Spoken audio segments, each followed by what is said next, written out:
Okay, so here we are with Lai Frances. So how did you become interested in journalism and production? Journalism production. Actually, I started off blogging as first. I was someone who just generally loved music, and I grew up loving music, as cliche as that sounds.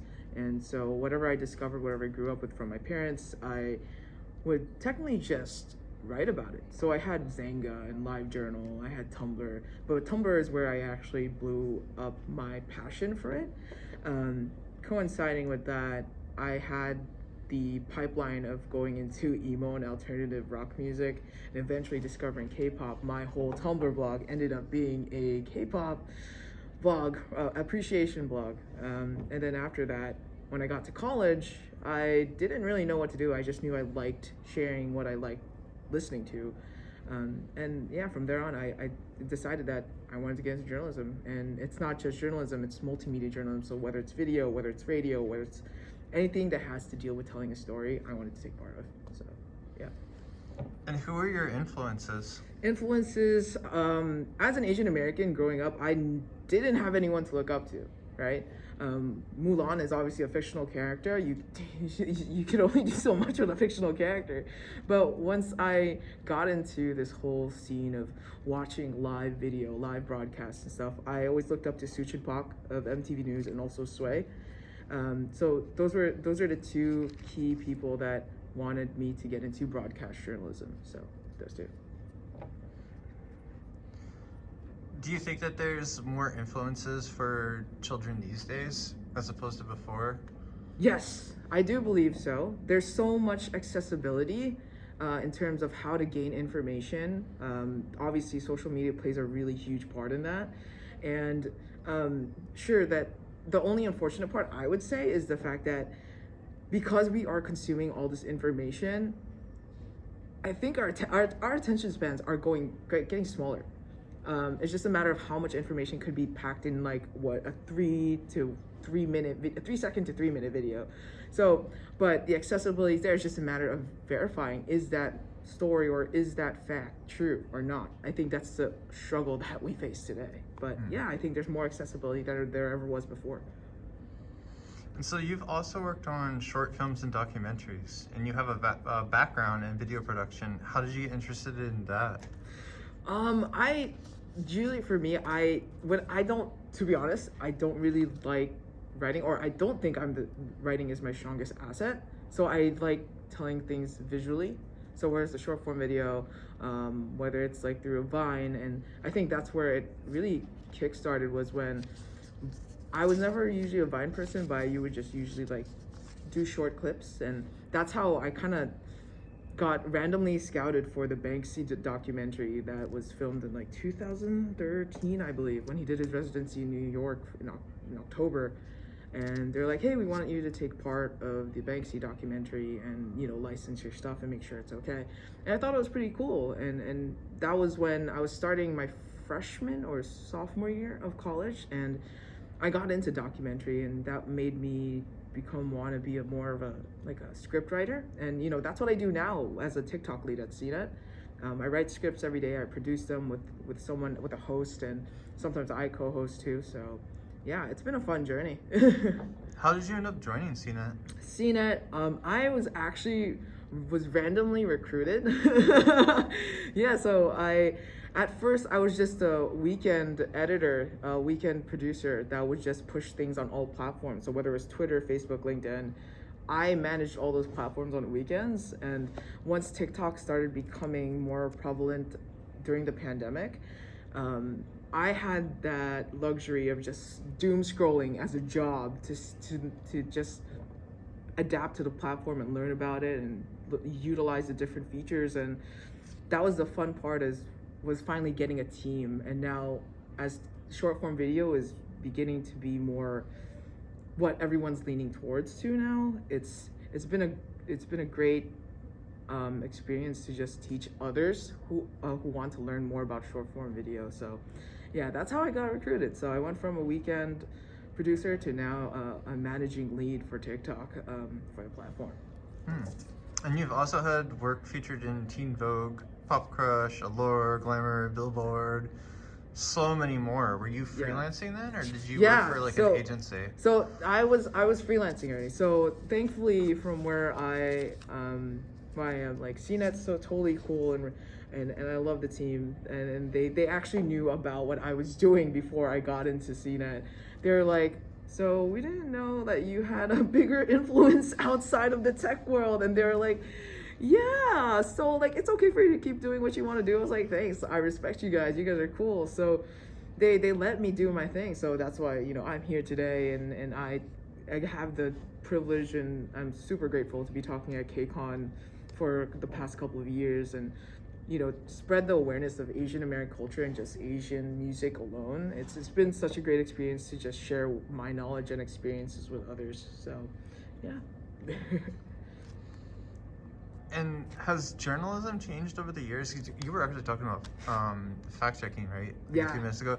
So has journalism changed over the years? And do you feel like you also, I guess it's kind of a different question, but do you have to be more active now with social media presence?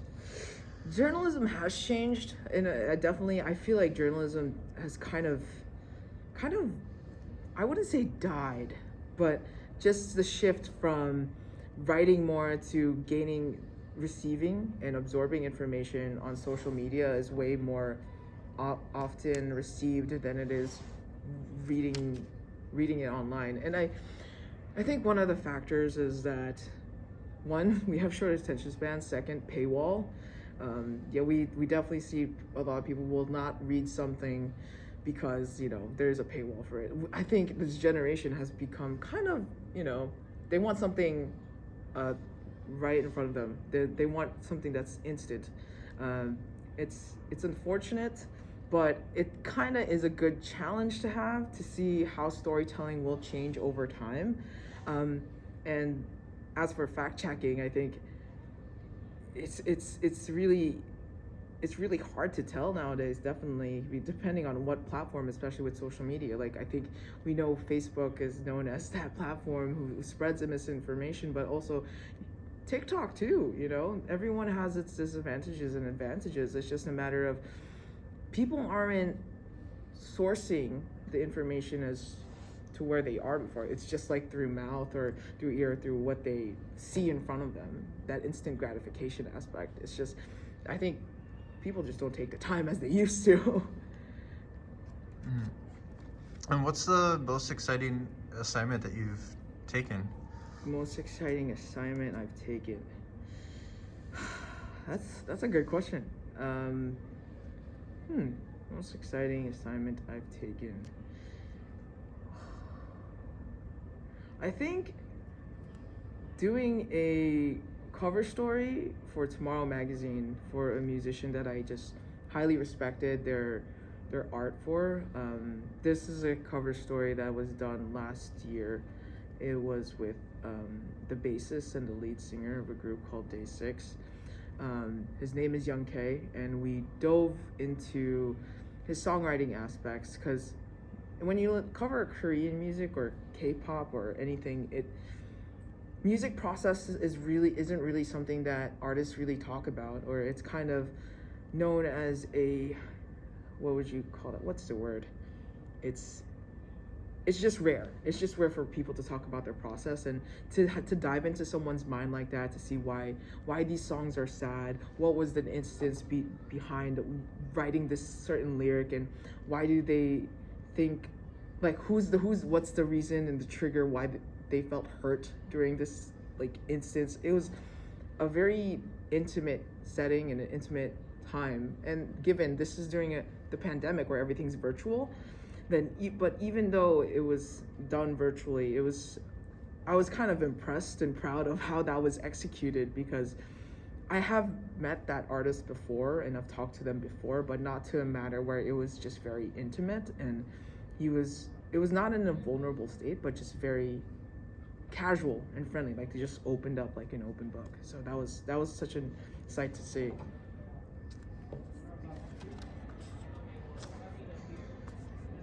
And last night, getting a little lighter. Yeah.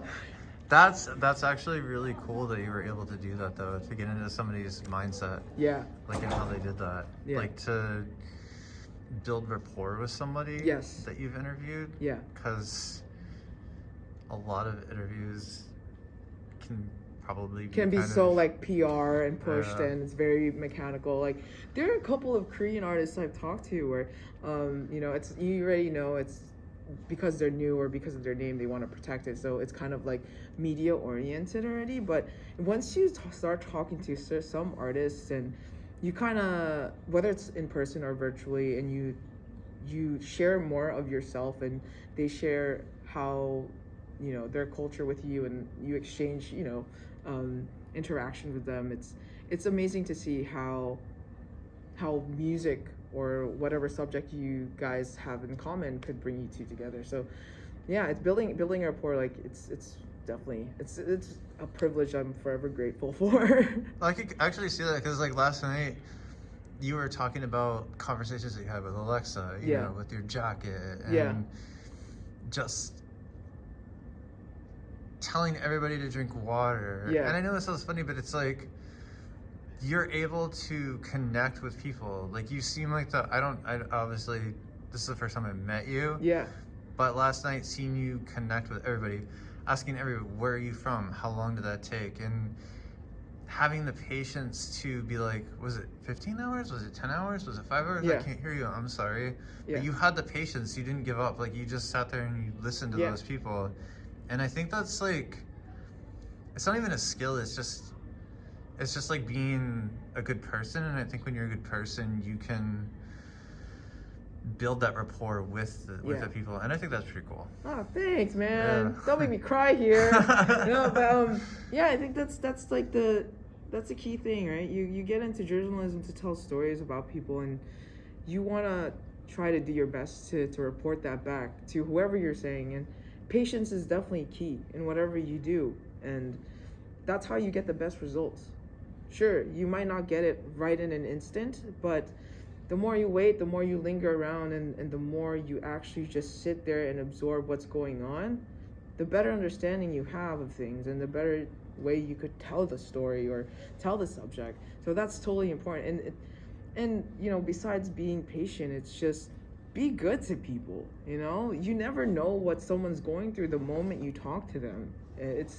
It's important to just, you know, do a small checkup, and whether they're there for you or not, they're there for something. You know, they're there for a reason. So you just gotta respect that moment you're in, and that person or that subject or whatever the instance is wherever you are. Just, you know, be nice. You know, it doesn't hurt. But I do have to ask, do you get nervous when you're on stage? To be honest, can I curse on here? Can I curse? I was like, to be honest, I was shitting bricks. Really? I was shitting bricks. You could even ask my handler. When I made the day before, I had her chase me at the Smithsonian, you know, National Museum of Natural.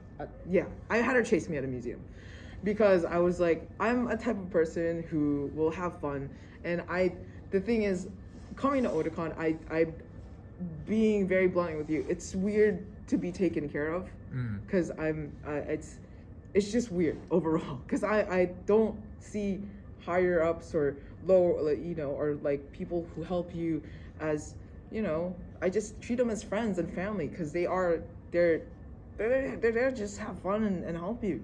So like I'm forever grateful, but like, you know, it's just weird to be taken care of it. So I want them to enjoy the things I'm enjoying at the same time. It's like you eat with the people you eat with, like have them have a seat at the table, kind of like that kind of mindset.